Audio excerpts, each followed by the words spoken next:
Welcome to the world of science fiction stories, and don't forget to like, subscribe, and share the channel. Enjoy the listening. Aliens reached out in peace. They weren't ready for humanity's reply. The alien signal emerges in the vastness of space. An advanced alien empire had watched Earth for centuries. They had observed the humans from afar, studying their rise from primitive tribes to the mighty global forces they had become. The alien race, known as the Xer, had long ago conquered their own world and explored many corners of the universe, but they had never encountered a species like humanity. The Sulfur were peaceful beings, intelligent and technologically advanced. They believed in harmony and cooperation, valuing knowledge and diplomacy above all else. For years, they had been reaching out to distant stars, hoping to connect with other civilizations that shared their values. They had encountered many species, some hostile, others peaceful, and they had learned much from each encounter. But Earth was different.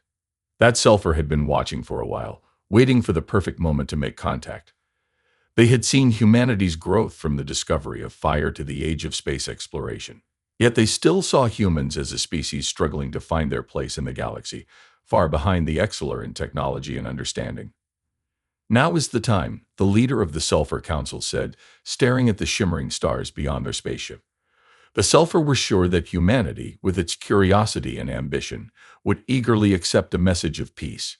The humans were bound to see the benefit of joining the greater galactic community. The galaxy was vast, full of knowledge and resources, and the Sulfur believed they could help the humans advance faster than they ever could on their own.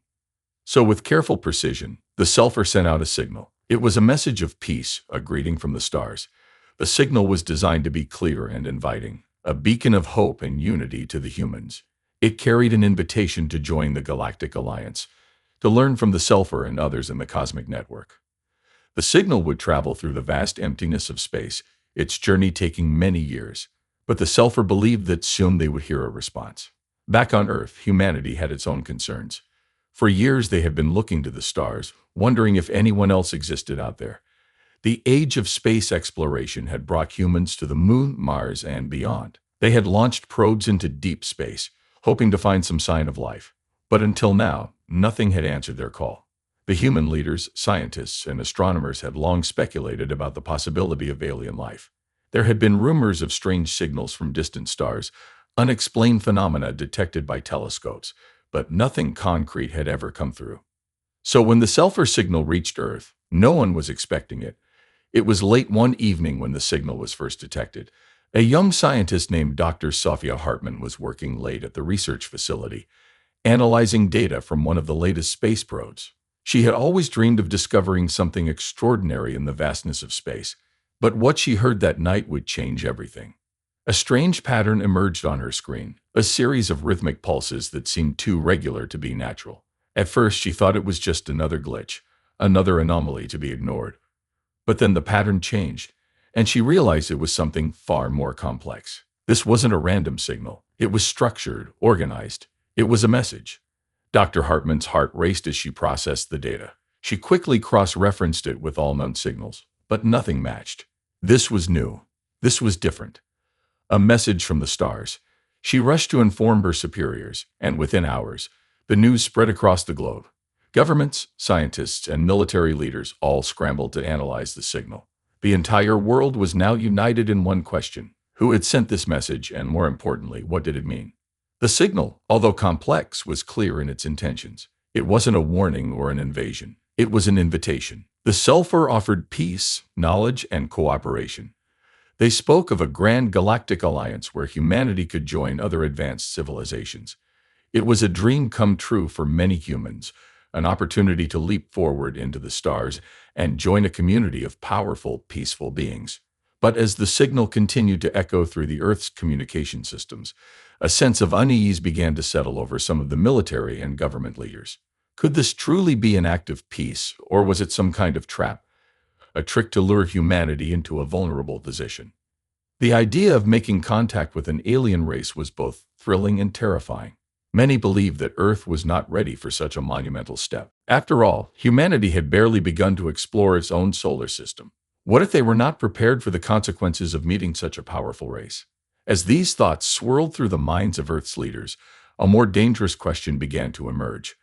What would humanity do if the aliens were not as friendly as they appeared? The world was on edge, and for the first time in history, humanity's fate seemed uncertain. The message had been received, but the response was still to come. Would humanity welcome the aliens with open arms, or would they resist, fearing the unknown? No one could say for sure, but one thing was certain. The world would never be the same again. The signal had been sent, and now the fate of Earth rested in the hands of its people. Suspense. The aliens had reached out, but what they didn't know was that the humans they had hoped to befriend had something much darker in store for them. The unexpected response. As the alien signal reached Earth, the world was thrust into a frenzy of activity. News outlets exploded with coverage, scientists worked around the clock to decode the message, and governments scrambled to figure out their next steps. The signal, though peaceful and inviting, raised a multitude of questions. Was this an opportunity for humanity to join the galactic community, or was it a trap? Would Earth be welcomed, or would the aliens seek to conquer and dominate? Among the chaos, one man stood out, a military leader known for his harsh reputation and no-nonsense approach. General Nathan Carter was the head of Earth's defense forces, a decorated war hero who had spent his life preparing for conflicts, both earthly and extraterrestrial. While others debated the peaceful nature of the signal, Carter was already taking action. He had always been skeptical of the idea that humanity could simply trust anyone who claimed to offer friendship.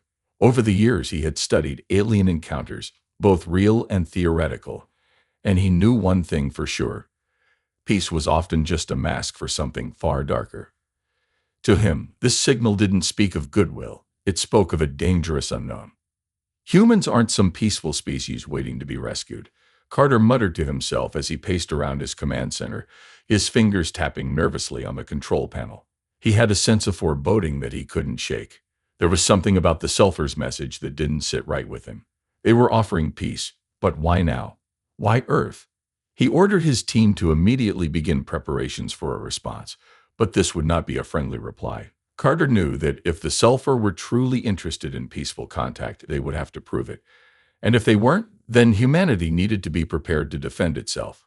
The response he was about to send would show the aliens exactly who they were dealing with. With a flick of a button, General Carter broadcasted a message back into space, a sharp, clear warning to the Sulphur. It was simple, direct, and firm. We are not weak. Earth does not need your help. If you are truly here in peace, prove it. But if you intend to do harm, know that we will not be defenseless. As the message was sent, the world felt silent. The response was unlike anything the Sulphur could have anticipated. Rather than welcoming their offer, Earth's military had sent a challenge, a statement of strength. The general had made it clear that humanity was no longer a species to be underestimated. For the first time in history, a human leader had publicly declared that Earth would fight to defend its freedom, no matter the cost. Back on the alien ships, the Sulphur leaders were stunned. They had expected a warm reception, eager curiosity, perhaps even excitement, but instead they were met with suspicion, fear, and an outright challenge. The message sent by General Carter was unlike anything the Sulphur had ever encountered before. They had encountered hostile races before, but none had ever rejected them so boldly. The Sulphur had thought themselves wise enough to make peaceful contact with any species, but this response left them questioning whether Earth was even ready to meet them on such terms. What do we do now?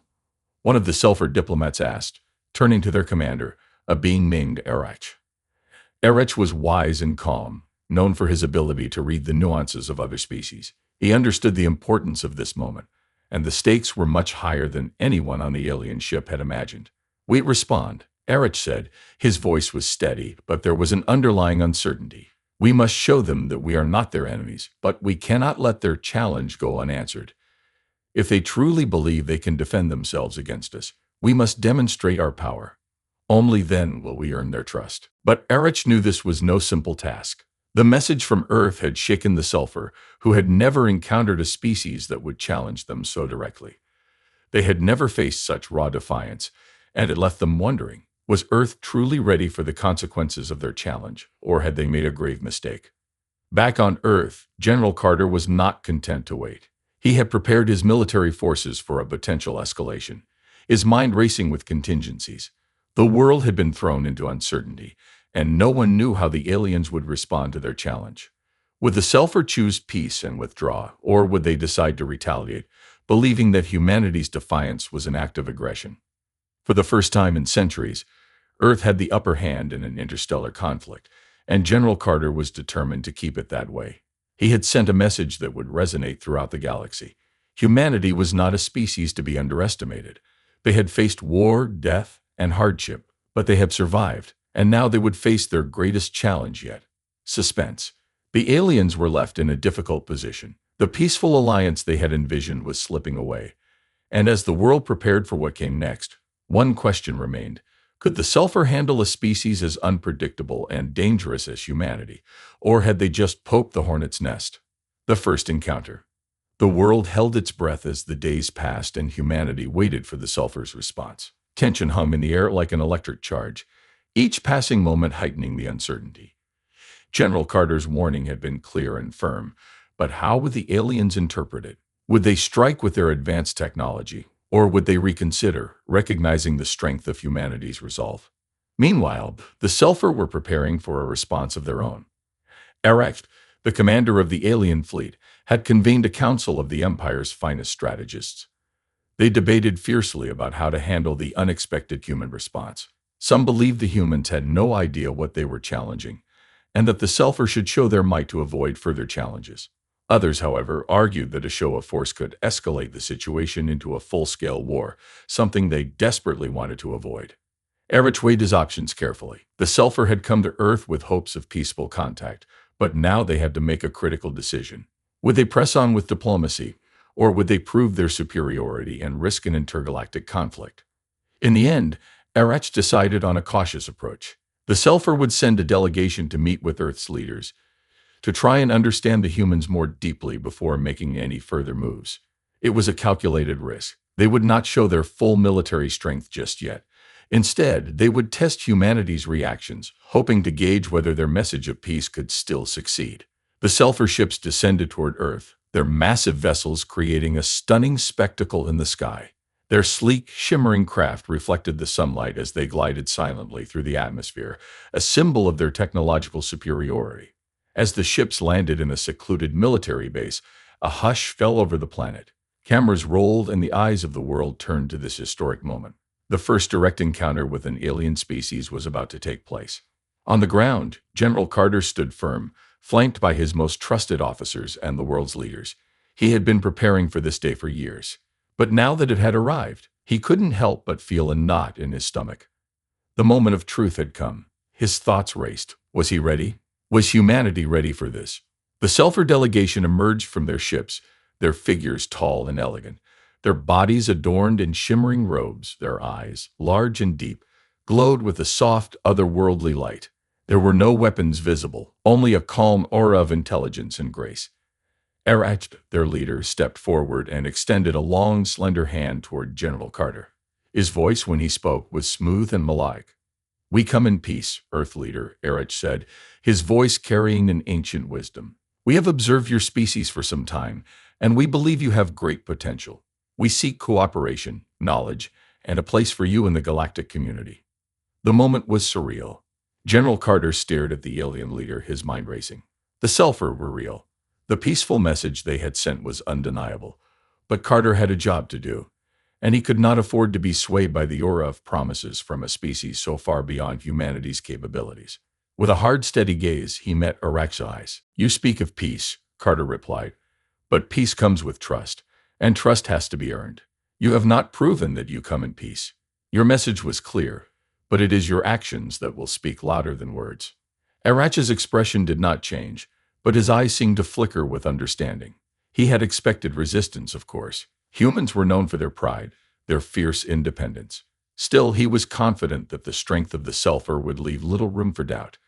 If the humans needed proof, they would see it soon enough.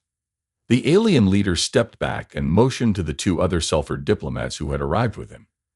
They approached a large communication device that had been set up by the humans, prepared to transmit data to demonstrate their peaceful intentions. What followed was a series of holographic images, images of Selfer technology, their history, and the peaceful societies they had established across the galaxy. They offered information about their civilization's ethics and values, hoping to show that they were not conquerors but allies. The humans watched in silence, awed by the visuals and the sheer scope of the sulfur technological advances. But for General Carter, the dazzling display of power only deepened his suspicion. He had no doubt that the sulfur were powerful, but he still had one burning question.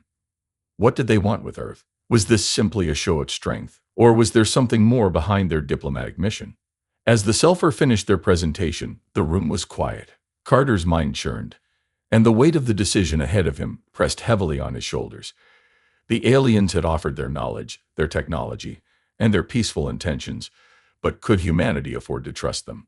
Before Carter could speak, the air was filled with a sudden ominous hum. The sulfur delegation turned as one, their faces unreadable, but a faint tremor of unease passed through them. The humans stiffened, unsure of what was happening. Then, in an instant, the room was flooded with static. The communication device flickered and died. General Carter's heart skipped a beat. This was no accident. Suspense. The message had been interrupted. Was it a sign of a deeper plot, or just a technical malfunction? The world was on edge as humanity prepared for what might come next. The sulfur had made their move, but now Earth would show them what it meant to challenge a species that had survived against all odds. The room was thick with tension as the communication device powered down. General Carter's eyes flicked to his officers, and the unspoken command was clear. Everyone in the room tightened their grip on their weapons, unsure of what to expect next. The sulfur diplomats seemed unfazed, but their silence spoke volumes. Erach, the leader of the alien delegation, stepped forward, his deep, glowing eyes scanning the humans in the room. For a moment, no one moved. The static from the communication device had died down, but the uncertainty in the air was palpable. Carter felt his instincts flare. Something wasn't right. The aliens hadn't moved to attack, but the disruption could not be ignored.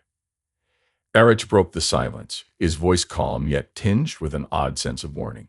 Do not mistake this for an act of aggression. We did not intend for this interference, but perhaps you are not yet ready to accept what we offer. Carter's jaw clenched.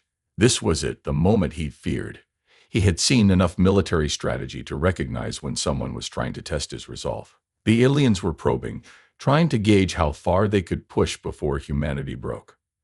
I think it's time for you to understand something, Erach, General Carter said, his voice cold and resolute. You've made your offer, but you've also made one critical mistake. You think you can intimidate us with your technology, but you've underestimated us. Humans are not a peaceful species that will bow to any alien threat. We've survived wars, death, and endless challenges, and now we face you. If you want Earth's cooperation, you will have to earn it. But if you come to take, be prepared for war. The room was silent as Carter's words hung in the air. His words were harsh, but they were the truth. Humanity had fought its way to the top of its own planet. There was no way they would let an alien race take their world without a fight. Earth had always stood its ground, and it would continue to do so no matter how much power the sulfur might have.